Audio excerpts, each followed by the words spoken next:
A matchup that truly has violence written all over it, it's this one. It's Alonzo Menifield, man, the atomic bomb right here, versus Askar Mozharov, who has no headshot here. This is a man of mystery, international man of mystery right here, the Ukrainian CM Punk, some would say. Maybe you would say, AJ. Now, let's talk about it. There's a lot of weirdness that went into this matchup. So when I'm looking it up, I'm like, okay, here's this new UFC newcomer, right? Should be fun. Obviously, he's here because he's knocking people out because he's some killer of a fighter, right?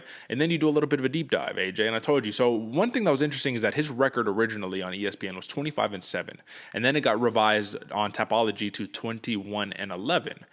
Now, interestingly enough, AJ, this is a dude who, when you watch his fights, it's a lot of outdoor octagon, random promotions, early stoppages, some just weird stuff, man. And he's been finished in every career loss. All 11 fights he's been finished.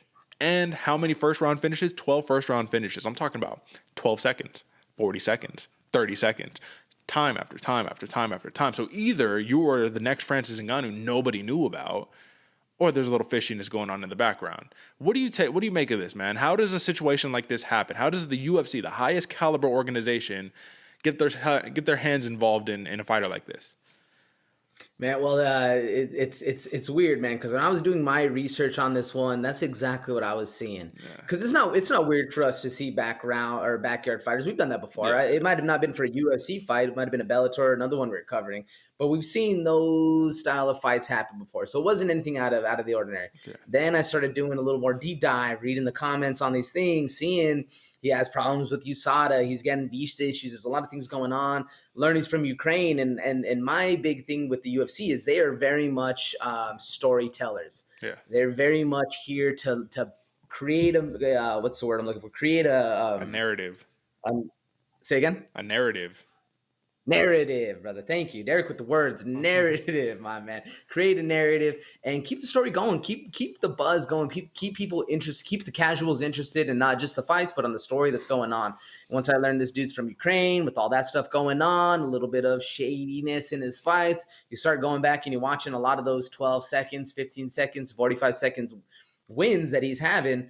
Very a little suspect. So anytime that they're always coming in, I'm never on my toes looking for that kind of weirdness. But once it starts presenting itself in this mass amount of stuff, it really, and that's what Derek was saying before, it made me think, is this guy the next CM Punk? Is he the next kind of money grab that Dana White's trying to say, like, hey, look, we're part of the movement as well. I have these fighters coming in. And I think we have other Ukrainian fighters in this one, but nobody of this mystique, of this lore that is being followed around by this guy that, changed his win to loss record, having all these problems with USADA, having all these fishy 12-second wins that nobody's talking about, nobody's ever heard. It does beg a little bit of question. Is this guy just a publicity stunt for the UFC, trying to make a little bit more money, trying to expand their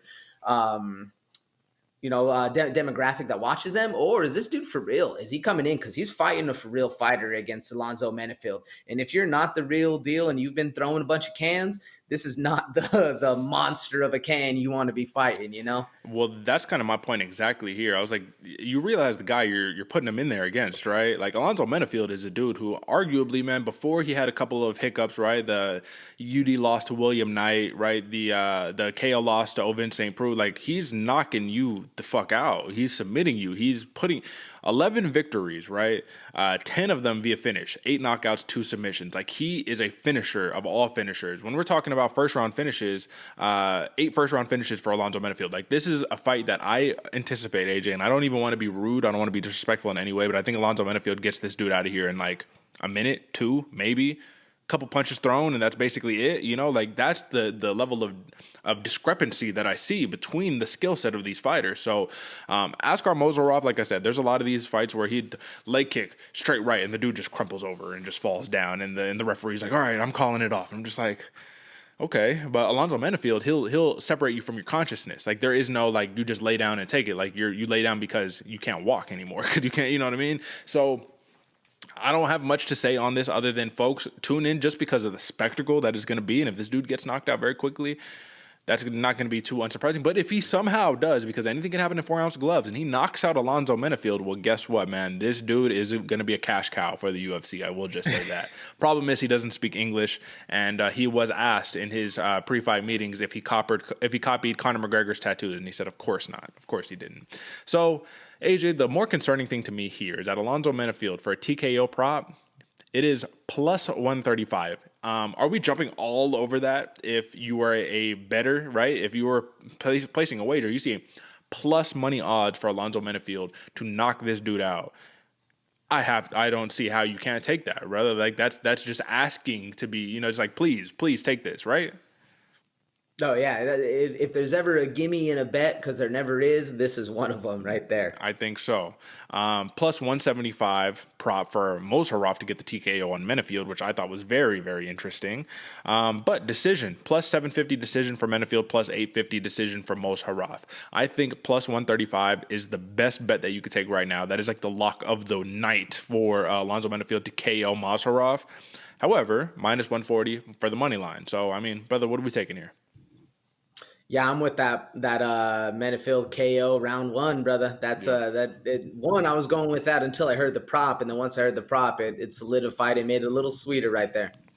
Absolutely. Alonzo Menifield, TKO, round one. If I can go half a round, I would, but I think round one is going to be the apt choice here. Like I said, I don't even want to be too crazy when talking about this, but like when you just study the tape, it's just like, yeah, you have a lot of fights, but those fights are not nearly the same caliber of fights that Alonzo Menifield's 14 fights have been. So I will just leave it at that. That is, like I said, interesting to say the least. Now,